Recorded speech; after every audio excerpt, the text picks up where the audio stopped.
Nanindigan ng House Prosecution Panel na hindi mandato ng Department of Education ang pagtanggap ng confidential at intelligence funds.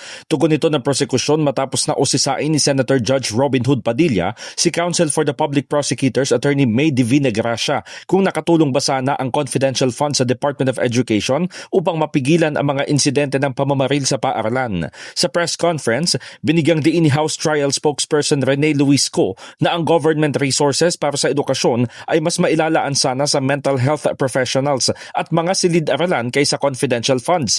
Marami anyang factors na kailangan tugunan para maprotektahan ang mga kabataan laban sa karahasan at hindi dapat isisi sa kawalan ng confidential funds ng ahensya. Punto ni Ko, hindi lamang ito usapin ng banta ng taong may hawak na baril at sa halip dapat suriin ng mga otoridad kung paano nagkaroon ng akses sa armas. Isa pang ikinababahala ng kongresista ay ang pagpapalabas na masama ang ilang kabataan o itinatrato na sila ang problema. Sa ginaganap na impeachment trial ni Vice President Sara Duterte, makikita umano kung ano ang naging resulta ng paggastos ng confidential funds para sa edukasyon kung saan questionable at niwalang physical at financial plan. Sa ilalim ng pamumuno ni VP Sara sa DepEd, nakatanggap ito ng 112.5 million pesos na confidential funds na nahati sa tatlong tranches sa unang tatlong quarter ng 2023. Sino po ba ang may-ari ng baril at paano po ito napanghawakan ng kabataan?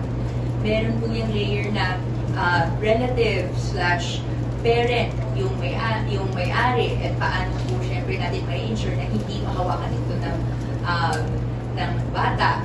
Ikalawa, yung mindset ng kabataan. So, paano po ba naparamdam sa kabataan na hindi siya nag-iisa at hindi po kailangang humantong sa pag-externalize ng pain at kahirapan na nararamdaman ng kabataan. Meron po diyang involvement, community, yung school, at iba pa.